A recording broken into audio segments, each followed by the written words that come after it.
ഇറാന്റെ ആണവ കേന്ദ്രങ്ങളിൽ അമേരിക്ക നടത്തിയ ആക്രമണത്തിന് പ്രതികാരമായി ഇറാഖിലെ അമേരിക്കയുടെ സൈനിക ക്യാമ്പുകൾ ആക്രമിക്കാൻ ഇറാൻ പദ്ധതിയിടുന്നതായി റിപ്പോർട്ട്. ഇറാന്റെ പിന്തുണയുള്ള വിമത ഗ്രൂപ്പുകളും ഇറാഖിലെയും സിറിയയിലെയും അമേരിക്കൻ വ്യോമ സൈനിക താവളങ്ങൾ ആക്രമിക്കാൻ പദ്ധതിയിടുന്നതായി ന്യൂയോർക്ക് ടൈംസ് ആണ് റിപ്പോർട്ട് ചെയ്തത്. മിഡിൽ ഈസ്റ്റിലെ സംഘർഷത്തെ തുടർന്ന് ലോകം എമ്പാടുമുള്ള തങ്ങളുടെ പൗരന്മാർക്ക് അമേരിക്ക അതീവ ജാഗ്രതാ നിർദ്ദേശം നൽകിയിരുന്നു. അതിന് പിന്നാലെയാണ് അമേരിക്കയുടെ മിഡിൽ ഈസ്റ്റിലെ സൈനിക താവളങ്ങൾക്ക് നേരെ ഭീഷണിയുള്ളതായ ഈ റിപ്പോർട്ട് പുറത്തു വന്നിരിക്കുന്നു. ഇറാനിലെ ആണവ നിലയങ്ങൾക്ക് നേരെ നടത്തിയ വ്യോമ ആക്രമണങ്ങൾക്ക് ശേഷം മിഡിൽ ഈസ്റ്റിലെ അമേരിക്കൻ സൈനിക താവളങ്ങളെ ലക്ഷ്യമിടുമെന്ന് ഇറാൻ നേരത്തെയും മുന്നറിയിപ്പ് നൽകിയിരുന്നു. ഇറാന്റെ പിന്തുണയുള്ള പ്രോക്സി മിലീഷ്യ ഗ്രൂപ്പുകൾ ഏതൊക്കെ അമേരിക്കൻ താവളങ്ങളെയാണ് ലക്ഷ്യമിടുന്നതെന്ന് റിപ്പോർട്ടിൽ വ്യക്തമായി പറയുന്നില്ല. എന്നാൽ NBC റിപ്പോർട്ട് ചെയ്യുന്നത് ഇറാനിലെ ആണവ കേന്ദ്രങ്ങൾ ആക്രമിക്കാൻ അമേരിക്കൻ പ്രസിഡന്റ് ഡൊണാൾഡ് ട്രംപ് അവസാന ഉത്തരവ് പുറപ്പെടുവിക്കുന്നതിന് ഏതാനും ദിവസങ്ങൾക്ക് മുമ്പ് അമേരിക്കയിൽ ഭീകരാക്രമണം നടത്താൻ സ്ലീപ്പർ സെല്ലുകൾ തയ്യാറാണെന്ന് ഇറാൻ ഒരു മുന്നറിയിപ്പ് നൽകി എന്നാണ്. കഴിഞ്ഞയാഴ്ച കാനഡയിൽ നടന്ന G7 ഉച്ചകോടിക്കിടെ ട്രംപിന് ഈ സന്ദേശം ലഭിച്ചതായും അതോടെ അമേരിക്കൻ പ്രസിഡന്റ് ഉച്ചകോടിയിൽ നിന്ന്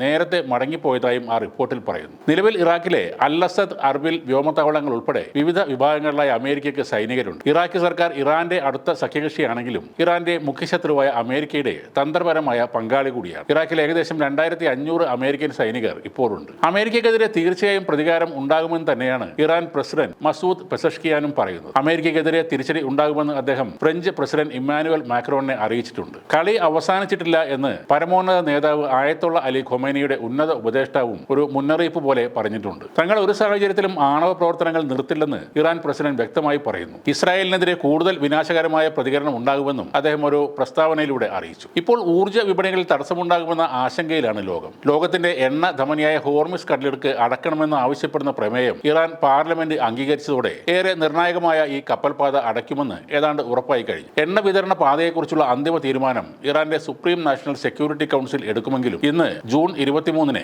എണ്ണവില 5 മാസത്തെ ഏറ്റവും ഉയർന്ന നിലയിലേക്ക് എത്തി. ഹോർമുസ് കടലിടുക്ക് അടച്ചുപൂട്ടാൻ ഇറാൻ നടപടിയെടുക്കുമോ എന്ന് ഇന്ത്യ സൂക്ഷ്മമായി നിരീക്ഷിച്ചു വരികയാണ്. ഇതേപോലെ മുന്നറിയിപ്പുകൾ നിരവധി തവണ ഇറാൻ നൽകിയിട്ടുണ്ടെങ്കിലും ഇതുവരെ അവർ ആ കപ്പൽപാത അടച്ചിട്ടില്ല. ലോകത്തിലെ മൂന്നാമത്തെ വലിയ അസംസ്കൃത എണ്ണ ഉപഭോക്താവായ ഇന്ത്യ അതിന്റെ ആവശ്യകതയുടെ 85% നിറവേറ്റുന്നത് ഇറക്കുമതിയെ ആശ്രയിച്ചാണ്. ഉക്രൈൻ അധിനിവേശത്തെ തുടർന്ന് റഷ്യക്കെതിരെ പാശ്ചാത്യ രാജ്യങ്ങൾ ഉപരോധം കൊണ്ടുവന്നതോടെ റഷ്യൻ എണ്ണ വളരെ കുറഞ്ഞ വിലയ്ക്ക് ഇന്ത്യ വാങ്ങുകയും ചെയ്തു. ഇന്ത്യയിലേക്കുള്ള അമേരിക്കൻ എണ്ണ കയറ്റുമതി ജൂണിൽ പ്രതിദിനം 4,39,000 ബാരലായി വർദ്ധിക്കുകയും ചെയ്തു. എന്നാൽ ഇന്ത്യ ഇപ്പോഴും Iraq, Saudi Arabia, UAE, Kuwait, Qatar, Oman എന്നിവിടങ്ങളിൽ നിന്നും എണ്ണ വാങ്ങുന്നുണ്ട്. ഇറക്കുമതി ചെയ്യുന്ന ഈ ക്രൂഡിന്റെ 47% ഈ വഴിയിലൂടെയാണ് കൊണ്ടുപോകുന്നത്. അതിനാൽ ഹോർമുസ് കടലിടുക്ക് ഇന്ത്യക്ക് വളരെ പ്രധാനമാണ്. അതിനാൽ എണ്ണ വിതരണ ചാനൽ തടസ്സപ്പെട്ടാൽ അത് ഇന്ത്യയെയും കാര്യമായി ബാധിക്കും.